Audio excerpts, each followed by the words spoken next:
더정치 인터뷰 민주평화당 최경환 의원 나오셨습니다. 최경환 의원님 안녕하세요. 네, 안녕하세요. 최경환입니다. 예, 광주 부굴 국회의원이시죠? 네, 그렇습니다. 광주에는 자주 가십니까? 김대중 대통령께서 가르쳐준 게 있어요. 금기원례라고요. 금기원례. 네, 금요일 날은 지역구로 가서 월요일 날 국회로 출근하라고. 네. 네. 제가 한 2년 넘었는데 거의 빠지지 않고 갑니다. 네. 대신 평소에 주중에는 주로 서울에서 국회에서 일을 하고 보시겠군요. 광주가 원래 고향이십니까? 광주 그 인근에 장성이라는 곳이 있어요. 예.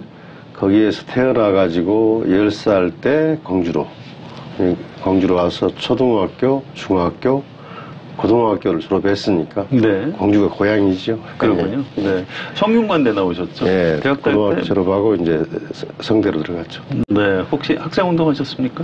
제가 감옥을 2번이나 갔다 왔습니다. 이제 그걸 여쭤보려고 한 건데요. 네, 79년도에 대학에 들어갔는데 그해 10월 달에 이제 11.6 사태. 네. 박정 18년 집권하던 박정희가 총을 맞아 죽고. 예. 2학년 때 이제 1980년 제 고향 광주에서 엄청난 일이 벌어졌죠. 광주 5월 항쟁이 5.18 민주화 운동이 일어났는데 예. 이제 제 인생을 바꾼 사건이라고 할 수 있죠. 고향에서 그 많은 친구들 또 지인들 시민들이 무고한 시민들이 그런 일을 당하고 학살이었죠. 학살. 저는 그때까지는 몰랐어요. 가을에 돼서야 알았어요. 그때 5월에 광주에 계시지는 않았군요. 네, 서울에 있었죠. 서울에 있었고 광주에서 어머니께서 절대 내려오지 마라. 네. 내려오면 죽는다. 그래서 가을쯤에다 그 소식을 듣고 이제 그 시절에 많은 학생들이 그랬지만 전두환 정권을 바꾸지 않고서는 우리 사회가 정상적으로 돌아갈 수 없다. 특히 저는 이제 고향에서 일어난 그런 역사적 경험을 하고 한 저로서는 선택의 여지가 없었고, 네. 그래서 상당히 이제 운동권, 민주화운동, 학생운동에 깊이 참여하게 됐습니다. 네, 광주 5월이 중요한 계기가 그렇습니다. 됐군요. 네. 그 이후에 민주화운동은 어떤 활동들을 하셨습니까? 광주 이후에 81년 3학년 때 항림 사건이라고 있습니다. 항림 사건. 좀 광고한 전두환 체제를 물리치기 위해서는 학생 노동자들이 광고한 조직이 필요하다. 그래서 민주학생연맹이라고 하는 조직을 만들어서 시위를 주도하고 하는 일을 하다가 그때 이제 81년 6월에 검거돼가지고 남영동 대공분실에서 있다가 한 1년 6개월 감옥 생활했고 그 뒤에 나와서도 이제 83년도에 이제 돌아가신 김근태 전 복지부 장관. 네. 그분이 만든 민주화운동 청년연합이라는 조직이 있는데 민청년의 막내로 참여해가지고 계속 청년 운동을 하면서 제가 또 86년도에 한 번 또 종로 시위 주동 혐의로 해가지고 감옥으로 한 차례 들어갔었죠. 네, 민청년, 김근태 전 의장하고 네, 민청년을 같이 하셨군요. 남영동 대공분실에 가서 고생을 많이 하셨겠습니까? 제가 43일간 있었는데, 이렇게 죽는구나. 이렇게 많은 분들이 그 희생을 당했구나. 그 폭행, 고문, 이런 상황에서 있었죠. 그래서 참 지금도 좀 많은 트라우마들이 가지고 있는 것 같아요. 그 시절을 생각하면은. 네. 개인적으로 그 트라우마는 좀 많이 치유를 하셨습니까? 어떻습니까? 저는 상당히 벗어났는데 그 뒤에 좀 힘들었어요. 몸도 그렇고 정신적으로도 그렇고. 그런데 좀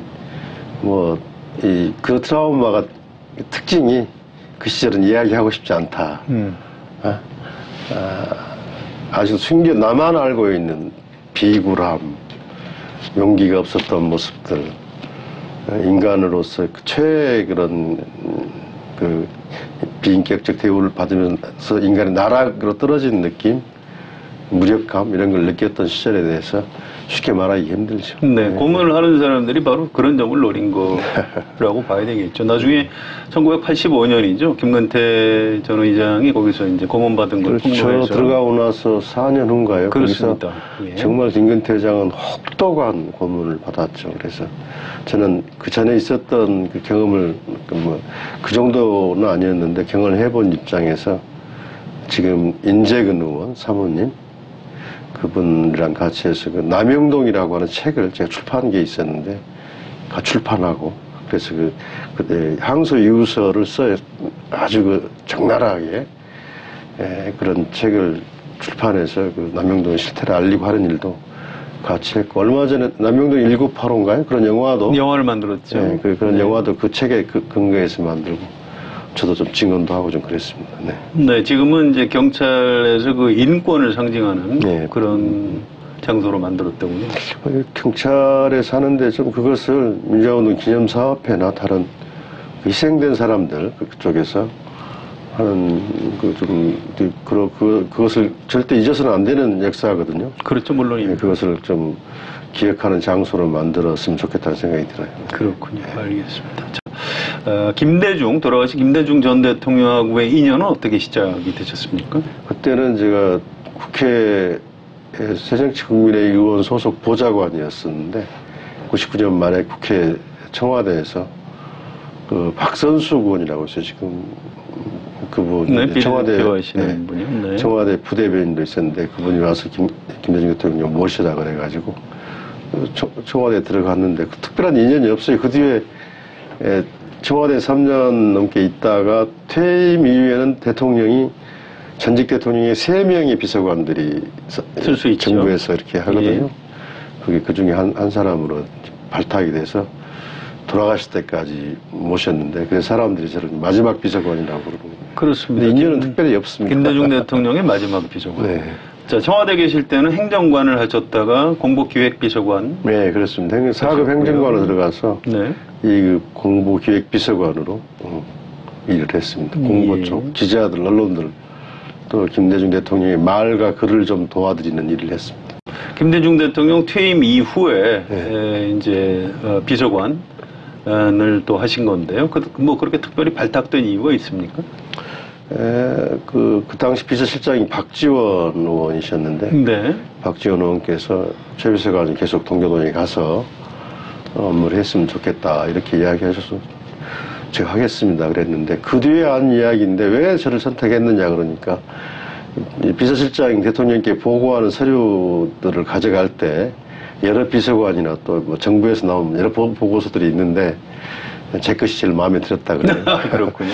리포트가 대통령 리포트를 자주 가져갔다.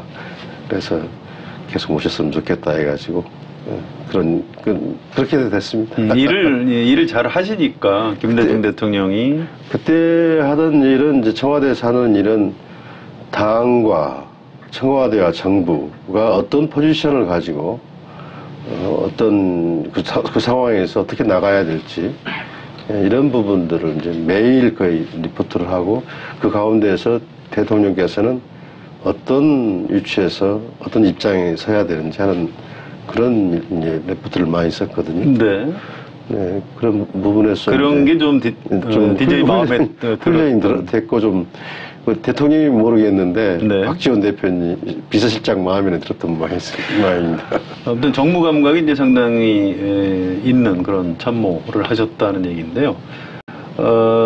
김대중 전 대통령의 이제 그 마지막 인간적인 모습을 가장 오랫동안 보신 걸로 그렇게 봐도 될 것 같습니다. 김대중 대통령은 인간적으로 어떤 분이셨습니까? 제가 모셨던 기간은 김대중 대통령이 말년 대통령을 지내시고 또 노벨 평화상을 받으시고 그러는 대단히 위대한 정치인이신데 인생의 말년을 같이 했다는 것에 대해서 그런 인간적인 면모나 그분의 모습을 같이 할 수 있는 오랫동안 그런 기회가 있었다고 할 수 있죠. 김대중 대통령은 인간적으로는 아주 좀 마음이 여리다 할까요? 그렇게 카리스마 있는 분이라기보다 투사 아닌가요, 원래? 절대 투사가 아니죠. 아닙니까? 예. 휴머니스트에 가까운 측면이 있는데, 그렇지만 자기가 해야 될, 역사적으로 감내해야 될 부분에 대해서는 정말 용기 있게 나가는 그런 감성적 리더십과 그런 그 투사적 카리스마를 동시에 갖춘 그렇군요. 독특한 성격이 있습니다. 감성적인 리더십은 그런 투사 기질이 없거든요. 투사 기질은 또 감성이 없고. 그렇습니다. 근데 동시에 갖춘 독특한 리더십을 가진 분인데, 그것이 국민들하고의 그 수십 년간의 그 소통에서 공감에 성공했다. 이렇게 저는 생각하고 있습니다. 네. 서생의 문제의식과 상인의 현실 감각을 가지고 국민의 반발장만 앞서거라. 이게 정치인들한테 하신 말씀. 원리 원칙만 가지고는 안 된다. 장사꾼으로서, 돈을 버는 장사꾼으로서 그런 현실의 문제를 해결할 능력이 있어야 된다. 그리고 꼭 일을 성공시키겠다는 그 욕심을 가져야 된다. 이런 그 성공하는 리더십을 이야기하는 거거든요. 그래서 그 현실을 모르고 이상만 쫓다가는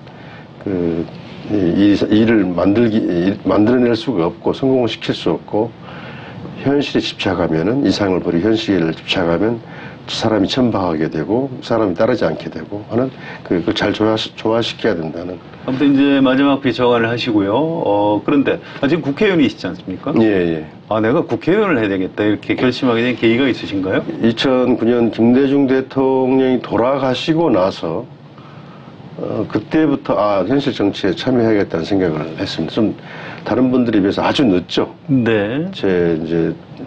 저보다 같이 활동했던 분들이 지금 뭐 국회 상임위원장도 하고 재선 의원들이 많이 있거든요, 후배들이. 그렇습니다. 네, 근데 이렇게 했는데, 그 당시 김 대통령이 돌아가시기 몇 달 전에 노무현 대통령이 돌아가시고, 김 대통령의 마지막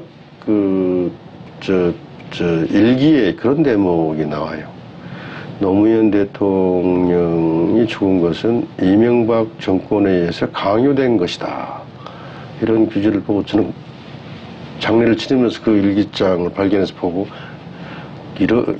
깜짝 놀랐어요. 그리고 실제 2009년, 2008년 이명박 정부가 들어오면서 남북관계 파탄시키고, 그렇죠. 또 민주주의 파괴하고 하는 이런 모습을 보면서 김 대통령의 분노가 올라갔어요. 이렇게. 그래서 3대 위기가 왔다. 이런 이야기를 했죠. 민주주의 위기, 남북관계 위기, 서민경제 위기. 이러면서 계속 퇴임한 정치인이지만, 대통령이지만 현직 정부를 공격적으로 이야기를 하셨거든요.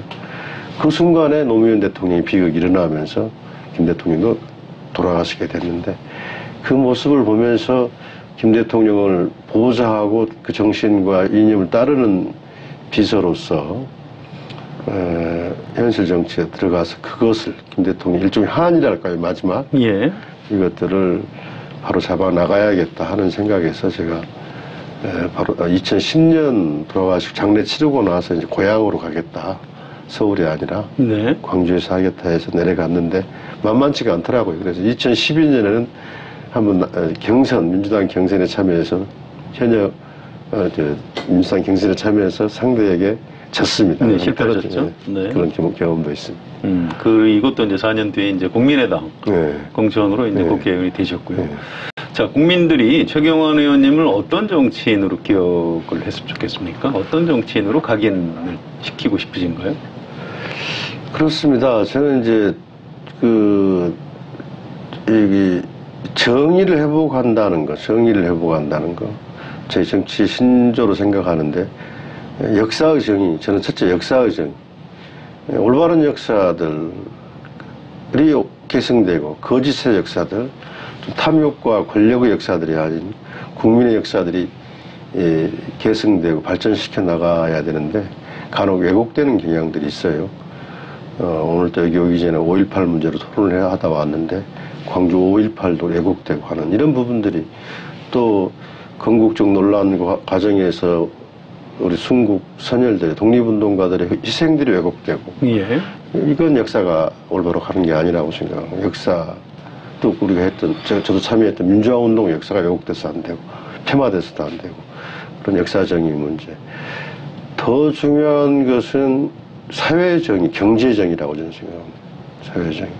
정치민주화, 정치정의는 어느 정도 이제 확보해 나가는 차원인데, 경제민주화 문제나 정말 사회적으로 고통받고 또 열심히 일하고 하는 그 다수의 국민들이 자기 권익과 목소리를 찾는, 그것이 더, 그것이 기반이 된 민주주의. 네. 이게 바로 정의이다. 이걸 정의를 회복하는 과정이 돼야 된다. 이런 측면, 그런 노력, 그런 역사정의와 사회경제정의에서 열심히 일하는 정치인으로 기억을 받고 싶은데 많이 부족합니다.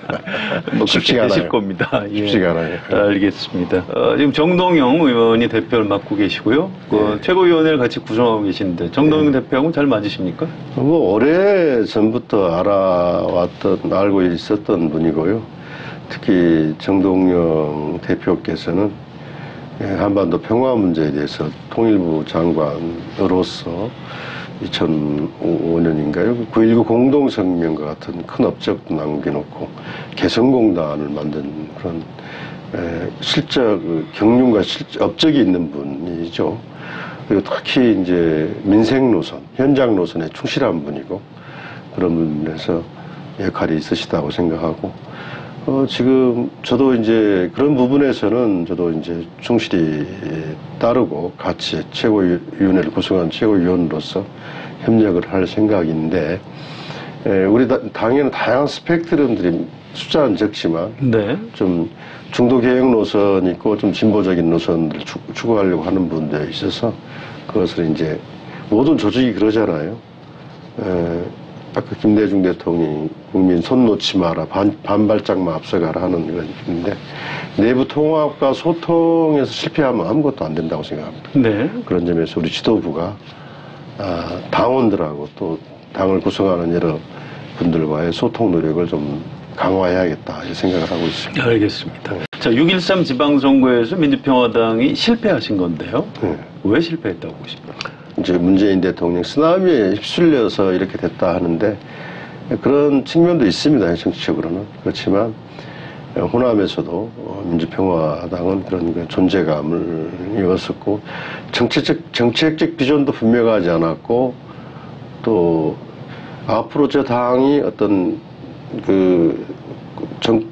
정치계의 중심으로서 뭐 이제 정권을 잡는 문제까지는 아니더라도 정치 한 축으로서 발전해 나갈 수 있을 거라고 하는 이런 인식을 심어주지 못했던 게 큰 원인이다 생각을 하고 있습니다. 네, 알겠습니다. 지금도 마찬가지고요.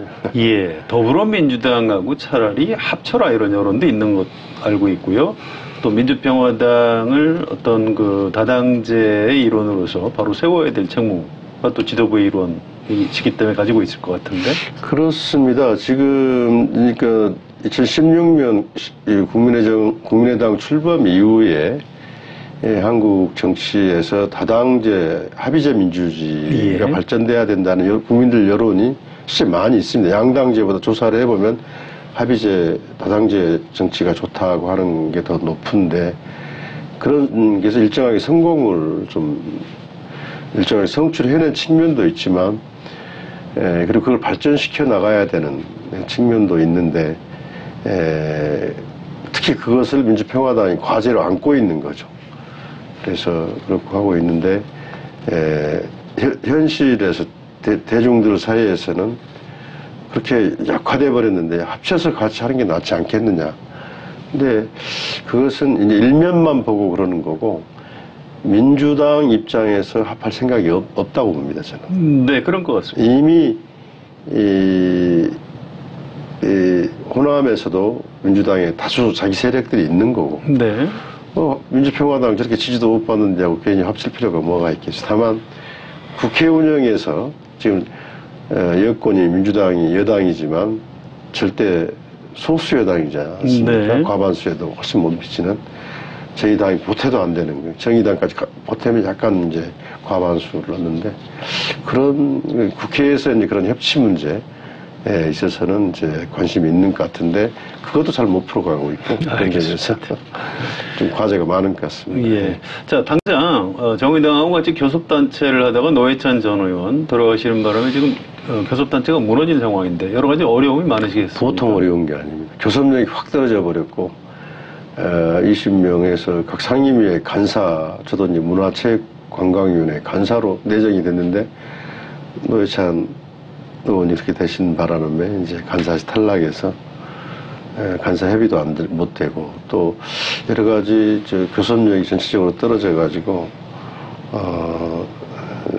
정치력이 많이 악화된 측면이어서 좀 곤란한 지경이 있습니다. 네. 무소속의 그 이용호 의원, 송금주 의원, 또 감길부 의원 이런 분들을 입당시키거나 아니면 교섭단체 등록이라도 좀 같이 시켜서 네, 문제를 해결하자 이런 의견이 있는 걸로 알고 감길부 있는데 의원님은 다른 문제고 전북의 그 이용호 의원하고 나주 화순의 송금주 의원하고 네. 대화들을 많이 했는데 결국 지금은 안 되는 국면으로 됐고 그분들에게 이제 그런 교섭력을 높여서 우리 같이 해보자. 또 입당을 안 해도 좋다. 무소속 상태에서 네, 교섭단체만 같이 할 수 되거든요. 있죠. 예. 그런 부분까지 했는데 그분들이 움직이지 않고 있고 그래서 좀 난망하고 지금 한 가지 방법은 그 바른미래당에 참여하면서도 민주평화당이 활동하는 세 분 의원, 네. 장정숙 의원, 박주열 의원, 이상돈 의원들이 바른미래당이 손학규 대표가 당적을 좀 정리해 주면은 저희 당에 입당함으로써 교섭단체를 쉽게 만들 수 있는데 그 부분도 지금 손학규 신임 대표에게 요청을 하고 있는데 쉽지가 않은 것 같아요. 네. 그것도 지금 그렇군요. 좀 난망인 상태입니다. 정치개혁특위위원장이 심상정 정의당 의원이 내정이 됐는데 네. 그럼 그것도 어렵다고 봐야 되겠네요. 자유한국당도 반대하고 있죠? 네, 지금 모든 특위에서 이제 이번에 또 상임위 구성 과정에서도 교섭단체가 상실한 정의와 평화를 다 배제하는 식으로 자유한국당에서 나와서 정치개혁 특위는 지금 심상정 의원이 그런 상황이고 우리는 천정배 의원도 위원 한 명 들어가야 된다 해서 민주당에서 좀 하나 양보하고 우리가 들어가는 방향까지 이야기를 좀 하고 있습니다. 어떻게든지 특히 우리는 선거제도 개혁 부분을 네. 제1의 과제로 중요하죠. 제1의 과제로 하고 있기 때문에 예. 정치개혁특위에 꼭 참여하는 것을 좀 민주당하고 협의를 하고 있습니다. 첩첩산중이라고 봐야 돼요. 첩첩산중입니다. 알겠습니다. 자, 정치 현안에 대한 얘기 간단히 좀 여쭤보겠습니다. 일단 선거구제 개편하고 개헌을 같이 하자는 의견도 있고 선거구제 개편만 먼저 하자는 의견이 있는데 어떻게 해야 한다고 보십니까? 저는 개헌도 빨리 이루어져야 되는데 선거구제 개편이 더 앞서야 된다고 보고요. 지금 한번 선거구제 개헌 문제가 지난 지방선거에 뭐 누구와 잘못이다 이야기하기 전에 그렇게 물 건너 가버린 입장에서 예. 다시 동력을 끌어오기는 참 힘들다. 그리고 이번에 선거구제 개편을 통해서 이런 그 정치 구도를 짜놓고 개헌은 이제 권력 문제잖아요. 권력 분산, 대통령 권력의 분산 문제가 있기 때문에 선거구제 개편을 먼저 합의한다면 그 다음에 개헌 문제를 이야기할 수 있는데 그래서 개헌을 다 섞어놓고 같이 하면 더 둘 다 안 될 것 같습니다. 그래서 네. 선거구제 개편 개편을 문제를 먼저 했으면 좋겠다. 먼저 했으면 그게 순리가 아닐까 생각을 합니다. 네. 네. 아까 말씀을 잠깐 하셨는데 정기국회에서 문재인 정부가 입법을 하기 위해서 민주평화당한테 좀 도와달라 하면 도와줄 용의가 있으십니까? 당연하죠. 근데 특히 민생 관련 부분 막 노선 차이도 노정되고 그러긴 한데 그걸 빨리 정리하실 필요가 있는 것 같아요. 소득 주도 성장 문제나 최저임금 또 근로시간 단축 관련 여러 가지 보완 입법들 뿐만 아니라 그 논란이 되고 있는 은산분리나 또 여러 가지 그 규제 프리즘법 이런 부분들에 대해서 정부 여당 입장들이 정리되고 저희들도 계속 토론을 하고 있습니다만은 그런 부분 빨리 정리해서 좀 해야 될 거고 저는 근데 가장 중요한 것은 그것도 중요하지만 중요한 것은 이 선거구제 개편하고 사회개혁 입법들이 지금 하나도 안 되고 있어요. 있죠. 그렇습니다. 예. 청와대나 여당이 포기한 게 아닌가 할 정도로 그럴 리가 있나요? 하고 싶겠죠. 공수처 문제 어떻게 할 거니? 예. 이런 부분들. 그래서 이런 부분들을 이 개혁을 하려고 하는 건지, 그래서 저희들은 개혁 입법연대를 하자. 일단 과반수 의회에 과반수 개혁 블록을 만들자, 이런 이야기를 했는데 청와대가 전혀 그런 생각이 없는 건지, 또 그런 능력, 그걸 관리하는 능력이 좀 의심스러워요. 좀 열심히 해달라는 촉구로 알아듣겠습니다. 아니, 청와대가 그렇게 이걸 하려면 세밀하게 이렇게 계획을 짜고 해야 되는데 툭툭 던져보고 네. 아니면 말고식으로 해버리니까 아마 앞으로 좀 국회 운영이 상당한 어려움이 있지 않을까. 오히려 일부에서는 정의당이나 민주평화당보다 한국당과의 어떤 그런 협치를 해서 일종의 보수연정 비슷하게, 보수협치 비슷하게 나가면서 지금 규제개혁법이나 이런 부분들을 성과로 내나가는 그런 걸로 가지 않을까. 그렇게 되면 상당히 혼란스러운 게 많이 오겠다. 그래서 좀 걱정을 좀 하고 있습니다. 네, 아무튼 개혁 입법은 협조할 여유가 있으시다. 당연하죠. 이런 말씀이시고요. 또 한 가지 현안이 한반도 문제입니다. 마침 오늘 3차 남북 정상회담 일정이 발표가 됐는데요. 9월 18일부터 20일까지 2박 3일 평양에서 하기로 했고요. 최경환 의원님이 2015년에 이호 이사장님 모시고 북한에 다녀오셨고, 또 DJ의 마지막 비서관으로서 한반도 문제 누구보다 관심이 많으신 걸로 알고 있는데 어떻게 잘 될까요? 잘 돼야죠. 잘 돼야 되는데 네. 좀 우려도 있습니다. 4.27 판문점 선언과 6.12 센토사 북미 합의 이후에 흘러가던 것이 지금은 완전히 북한과 미국 간의 줄다리 신경전 교착 국면이 장기화되고 있고, 또 우리 한국 정부가 생각하는, 국내에 생각하는 그 비핵화 전망과 미국이나 일본 국제사회가 생각하는 비핵화 전망이 안경기한 차이가 있어요. 네. 국내에서는 뭔가 되겠지 하는 기대감이 있는데 그쪽에서는, 다른 국제사회에서는 상당히 걱정들 하는 그런 여론이 우리 정부도 그렇고 미국도 상당히 부담이 되는 건데, 아무튼 그래도 어떻게든지 남북관계 진전을 통해서 북미회담을 끌어가는 노력을 해야 되는데 우리밖에 할 사람이 또 없는 것 같아요. 지금 상황에 김정은 위원장도 우리를 통해서 이번에 정용 실장을 통해서 북한에, 미국에 전달을 해달라고 하는 이런 주문들, 내용들이 있으시던데, 그런 것들을 해서 이제, 다만 이제 트럼프 대통령과 김정은 위원장의 신뢰가 아직도 힘있게 남아있다. 저는 이번에 특사단 보고 보면서 김정은 위원장의 쭉 워딩을 보면서 그 신뢰가 살아있는 것은 큰 힘이다. 네.